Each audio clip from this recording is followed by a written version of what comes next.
সকালবেলা শাশুড়ি মায়ের ঘরে চা দিতে গিয়ে দরজার ঠিক আগেই থমকে দাঁড়ালাম। জানি আড়ি পেতে কথা শোনা উচিত নয়, কিন্তু ওনার ওই বিশেষ কথাটার জন্য আমি নিজের কৌতূহল আটকে রাখতে পারলাম না। ঘরে ঢুকতে যাব এমন সময় শুনতে পেলাম মা কাউকে ফোনে বলছেন, এই যে আমরা ছেলের মায়েরা চিন্তা করে বয়সকালে অথর্ব হয়ে গেলে শরীর প্রতি খারাপ হলে আমাদের কে দেখবে। বাড়িতে ছেলের বউ থাকলেও অল্প বিস্তর দেখাশোনা করলেও আমাদের এই চিন্তাটা তাড়িয়ে নিয়ে বেরোয়। ভালো মনে হোক মন্দ মনে হোক, হাসি মুখে হোক আর বেজার মুখেই হোক, তারা তো তবু করছে আমাদের জন্য। কিন্তু যারা মেয়ে সন্তানের মা বাবা, নিজেদের অথর্বকালের কথা কখনোই না ভেবে তাদের সেবা পাওয়ার কোনো আশা না করে যারা কন্যা সম্প্রদান করেন, সেই সব মা বাবার দেখাশোনার দায়িত্ব কার কাঁধে থাকে একবার ভেবে দেখেছিস? স্পিকারে দেওয়া ফোনের ওপার থেকে এবার শুনতে পেলাম ছোট ননদের গলা। বেশ চিন্তিত হয়ে সে উত্তর দিল, কিন্তু মা, তোমার পায়ে যে এতখানি চোট, বাথরুমে পর্যন্ত তোমাকে ধরে ধরে নিয়ে যেতে হচ্ছে। এই অবস্থায় বৌদি বাপের বাড়ি চলে গেলে তো তোমার সংসার অচল হয়ে যাবে। দাদা আর বাবা সকাল 9টার মধ্যে টিফিন ভাত জল সংসারে এত কাজকর্ম কে সামলাবে? সংসারের দুর্দিনে যদি বাইরে বউকেই না পাওয়া যায়, তাহলে বিয়ে দিয়ে কি লাভ হলো বলো তোমার? শাশুড়ি মা মৃদু হেসে বললেন, আর মা বাবার প্রয়োজনে যদি মেয়েকে সাহায্যের জন্য না পাওয়া যায়, তাহলে মেয়ের জন্ম দিয়ে মানুষ করে বা কি লাভ হলো রে? যাই হোক, তোর সকালের ফোনে খবর নিয়ে দায়িত্ব সারা হয়ে গেলে এবার ফোনটা রাখ। শরীরটা ভালো নেই রে, সকাল সকাল তো বক বক করতেও ভালো লাগছে না। শাশুড়ি মায়ের কথায় আমি অবাক হয়ে গেলাম। বিয়ের পর থেকে এ বাড়িতে একমাত্র এই মানুষটাকে যত দেখছি তত আশ্চর্য হয়ে যাচ্ছি।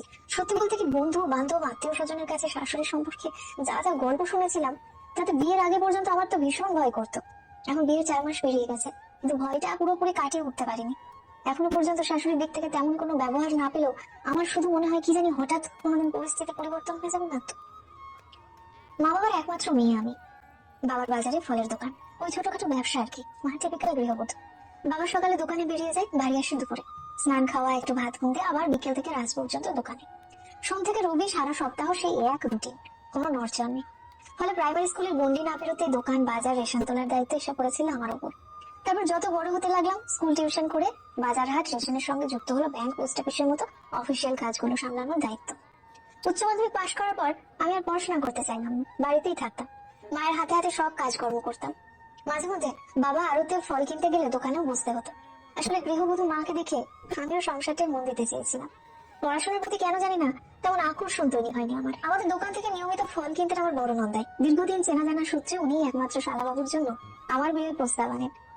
সব দিক একা হাতে সামলানোর অভ্যেস আছে শুনে শাশুড়ি মা এক কথায় রাজি হয়ে যান। তবে ও বাড়িতে গিয়ে পর্যন্ত ঘরের কাজ ছাড়া বাইরের কিছু সামলানোর দায়িত্ব আমাকে দেওয়া হয়নি।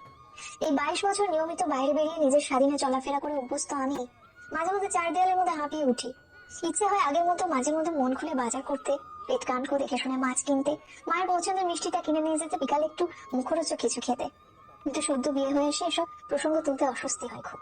তাই 4 মাসে দুবার বাপের বাড়ি ছাড়া আর কোথাও আলাদা করে বেরোনো হয়নি। এদের বাবা